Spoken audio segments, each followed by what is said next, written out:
নমস্কার সকলকে। Hello everyone, namaste সभी को। হ্যালো এভরিওয়ান, নমস্কার।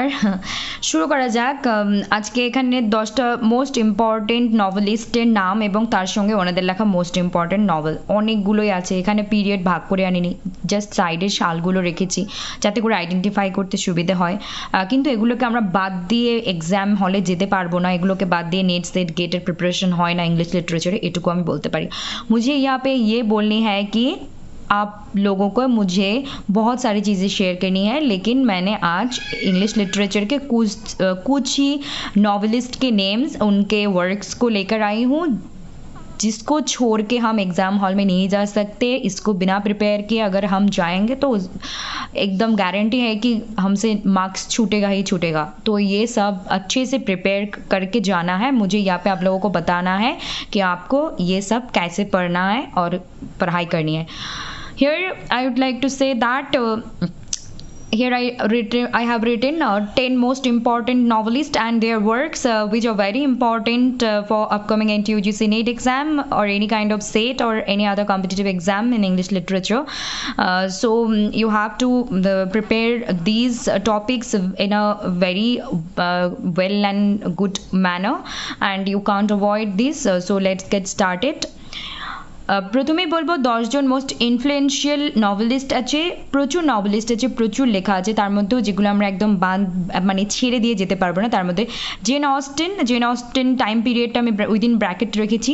তার সঙ্গে 5টা মোস্ট ইম্পর্টেন্ট নভেল আছে, সেগুলোর সমস্ত কিছুর ক্যারেক্টার, চরিত্র এবং প্লট ও ডিটেইলড সামারি বা ডিটেইলড যদি পড়া সম্ভব, তো অনেক সময় হয় না, এক্সাম 6 মাস 8 মাসের প্রিপারেশনে সব নভেল ধরে ধরে পড়তে গেলে অনেকটা সময় চলে যায়। তো একটা ডিটেইলড সামারি পড়া এবং ক্যারেক্টার্সগুলোর লিস্ট বানানো এবং ক্রোনোলজিক্যালি মেনটেন করা, কারণ ক্রোনোলজি একটা আমরা বলতে পারি সুপার ডুপার হট টপিক যেটা ট্রেন্ড চলছে। তারপর হচ্ছে 5টা নভেলের মধ্যে আমি এখানে pride and prejudice, sense and sensibility লিখে নিয়ে এসেছি। আমি সালগুলো লিখে নিয়ে আসিনি, এটা তোমাদের কাজ বা এটা আপনাদের কাজ যারা এই এক্সামের জন্য প্রিপেয়ার হচ্ছেন, নিজের খাতায় নোট তৈরি করা, ক্রোনোলজিক্যালি এগুলোকে লিস্ট করে লেখা, এবং অবভিয়াসলি আমি ইন ফিউচার প্রোভাইড করব যখন যেভাবে, সেটা তো আমি আপনাদের বা তোমাদেরকে জানিয়েই দিই। আর এমা আছে, ম্যানসফিল্ড পার্ক আছে, তারপর দুটো ওনার আনফিনিশড লেখা আছে, সেটাও কিন্তু এক্সামে অনেক সময় চাওয়া হয়।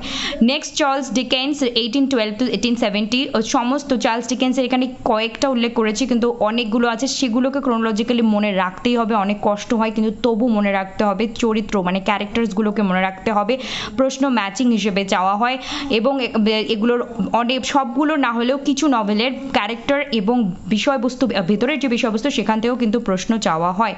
Oliver Twist, David Copperfield, Great Expectations, এগুলোকে তো আমরা অ্যাভয়েড করে যেতে পারবোই না, যার জন্য আমি এক্সাম্পল হিসেবে লিখে এনেছি, কিন্তু আরও এর সঙ্গে যেগুলো আছে সেগুলো পড়তে হবে, আমি সেগুলো বলে দিচ্ছি। ব্রন্টে সিস্টার্স, শার্লট ব্রন্টের Jane Eyre, Emily Bronte, Wuthering Heights, hot topic, 5 star topic. আর তারপরে হচ্ছে অ্যান ব্রন্টের অ্যাগনেস গ্রে। তারপর হচ্ছে Thomas Hardy, Tess of the d'Urbervilles, Jude the Obscure, James Joyce, Ulysses and Dubliners. আরও অনেকগুলো লেখা আছে, যতজনের নাম আমি এখানে এনেছি, একটা দুটো করে ওয়ার্কস লিখে এনেছি, সেটা কিন্তু এনাফ নয়, আরও প্রচুর আছে, সেগুলোকে ক্রোনোলজিক্যালি লিখতে হবে। কিন্তু এরকম কিছু বিষয় এনেছি যে এগুলো বাদ দিয়ে এক্সাম হলে যেতে পারবো না। Virginia Woolf, Mrs Dalloway, To the Lighthouse, আরও কাজ আছে এনার। অ্যাজ আ ক্রিটিকও আমরা এনাদেরকে পড়ে থাকি, প্রিপেয়ার করে থাকি। নেক্সট আমরা পাচ্ছি এখানে এফ স্কট ফিটজেরাল্ড। এটা কিন্তু আমি ক্রোনোলজিক্যালি আনিনি এবং পিরিয়ড ধরে ধরে আনিনি, এটা একটা জাস্ট একটা লিস্ট যে কোন কোন লেখা আমাদের পড়তেই হবে, কাকে কাকে পড়তেই হবে। তো এখানে আমরা গ্রেট গাটসবি, আদার্স আরও আছে, ক্রোনোলজিক্যালি প্রিপেয়ার হতে হবে। George Orwell, 1984, hot topic, 5 star topic. এটা থেকে বারবার রিপিটেটিভ কনসেপ্ট আছে। Animal Farm is also very important. Salman রাশদির মিডনাইট চিলড্রেন, স্যাটনিক ভার্সেস, আরও প্রচুর লেখা আছে, সেগুলোকে ক্রোনোলজিক্যালি রেডি রাখতে হবে, এগুলোকে ছেড়ে বাদ দিয়ে যাওয়া যাবে না, এটা বারবার আমি বলছি। চিনুয়া আচেবি, থিংস ফল অ্যাপার্ট ছাড়াও আরও প্রচুর লেখা আছে। এটা একদম মানে বলে না যে কারেন্ট হট টপিক, যেটাকে আমরা ছাড়তেই পারবো না। এখন हिंदीতে বলছি। अब सभी लोगों को मुझे ये बोलना है कि ये सारी जो चीज़ें मैंने लिखी हैं यहाँ पे इंग्लिश में भी लिखी हुई है, और मैंने बंगाली में बोल दी, अब मैं हिंदी में बोल रही हूँ। तो आप लोगों को मुझे यही बताना थी कि अपकमिंग जो दिसंबर में एग्ज़ाम है उसके लिए अगर प्रिपेयर करना है कहाँ से शुरू करें कहाँ से नहीं करें, किस चीज़ को पढ़े क्या किसको ना पढ़े, क्योंकि ये सिलेबस इतने वास्ट है तो हम ज़्यादातर हमें कन्फ्यूजन होती है, डाउट होती है। जो लोग सभी आरंभ कर रहे हैं अपनी preparation for UGC NET exam for the first time और सेकेंड टाइम, बहुत सारे सवाल एंड क्वेश्चन होते हैं मन में, तो उन लोगों के लिए एक गाइडलाइंस हो सकते हैं। आप लोग इसको कवर करके जाएंगे तो मैं दावा कर सकती हूँ कि यहाँ से आपको क्वेश्चन एग्जाम हॉल में मिलेगा ही मिलेगा और यहाँ से आपको स्कोर भी करने के लिए मौका मिलेगा। क्रिटिकल वर्क जैसे वर्जीनिया वुल्फ के बारे में मैंने लिखी है, वर्जीनिया वुल्फ को एज अ क्रिटिक हम पढ़ते हैं, तो इन लोगों को हमको पढ़ना ही चाहिए। तो यहाँ पे मैंने लिखी है चार्ल्स डिकेंस के हर सभी नॉवेल्स को अच्छे से पढ़ना है, उनके कैरेक्टर्स को, प्लॉट समरी को डिटेल्ड पढ़ना है, कैरेक्टर से मैचिंग आते हैं क्वेश्चन में, फिर जो इंसिडेंट्स हैं वहाँ से भी प्रश्न आते हैं। And chronology is a very most important topic जिसको हम छोड़ नहीं सकते कि क्रोनोलॉजी में इसको नोट लिख के रखना है। मैंने यहाँ पे खुद लिख के नहीं लेके आए क्योंकि आप लोगों को ये काम करना है। अगर आप खुद से गूगल सर्च करोगे, खुद से नोट्स बनाओगे, ये सारी चीज़ें तो आपको ज़्यादा याद रखेगी। बाद में मैं तो लेकर आऊँगी ही, लेकिन अगर आप लोग खुद से करेंगे तो दूसरों से आगे भी रहेंगे और आपको याद भी ज़्यादा होगा, तो फ़ायदे में आप ही रहोगे। तो मुझे ये बोलनी थी, ऑस्टिन को, डिकेंस को, इनकी किसी भी नॉवल को हम नहीं छोड़ सकते। मैंने इसीलिए एग्जाम्पल के स्वरूप कुछ नेम्स को यहाँ पे रख दी है। ये सब पढ़ के जाना है, बिना पढ़ के जाओगे तो एग्जाम हॉल में ये सब क्वेश्चन देखने को मिलेगा तो खुद पे ही मतलब कि खराब लगेगा, अच्छा नहीं लगेगा कि ये सब मैंने देखी थी लेकिन पढ़ाई करके नहीं गई। फिर है ब्रॉन्टे सिस्टर्स को भी पढ़ना है, very hot topic. Emily Bronte, Charlotte Bronte, Anne Bronte, Thomas Hardy के पोएट्री को पढ़ना है, जेम्स जॉयस को, तो ये सारी नाम आपको पढ़ना है, मैंने बोल दी है। तो मैं यहाँ पे बोलना चाहूँगी जो थीम को लेकर उन्होंने लिखे है, जेन ऑस्टन और डिकेंस ने सोशल एंड मॉरलिटी पे ज़्यादा फोकस की, ये सारी जो लिखी है। फिर हमने देखा ब्रॉन्टे सिस्टर्स का हम कहेंगे तो वो ज़्यादा फोकस की लव एंड रिलेशनशिप्स के थीम पर इन्होंने उनका नॉवल लिखी। फिर हम कहेंगे कि थॉमस हार्डी ने सोशल जस्टिस एंड रियलिज्म पे ज़्यादा फोकस करके लिखा, उनका जो लिखने का बेस था। And James Joyce and Virginia Woolf modernism and experimentation को बेस करके ये सब सारी लिखे हैं। इसका मतलब ये नहीं कि वे लोग इसके अलावा भी कुछ नहीं लिखा, ज़रूर लिखे हैं, डिफरेंट वर्क्स हैं, लेकिन यहाँ पे ये सारी चीज़ें हमें जानना बहुत ज़रूरी है। F Scott Fitzgerald American dream identity के बारे में लिखा।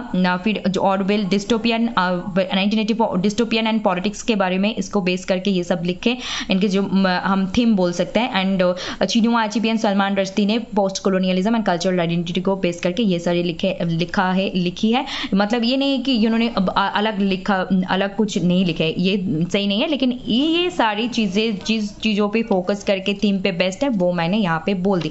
ये आपका काम है कि आप लोगों को ये सब प्रिपेयर करना है खुद से, characters, summary list, characters, chronological notes, ताकि एक बार रेडी करके रखेंगे तो आपको ही बहुत ज़्यादा हेल्प होने वाली है तुम लोगों को। ओके, तो अभी मैं इंग्लिश पे शिफ्ट कर रही हूँ, बंगाली में बोल दी, हिंदी में भी बोल दी, इंग्लिश में बोल रही हूँ।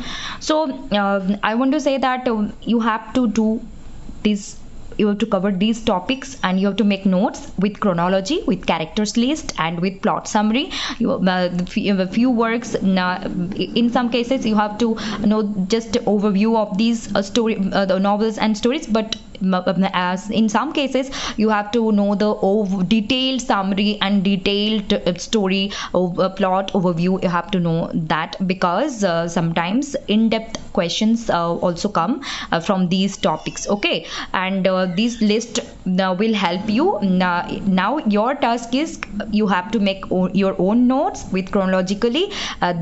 You have to cover all these 10 most important influential novelists with their works, characters, chronology. Okay, then it will okay.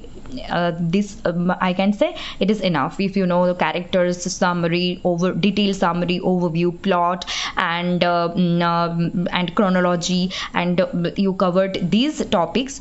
I can assure you will see questions from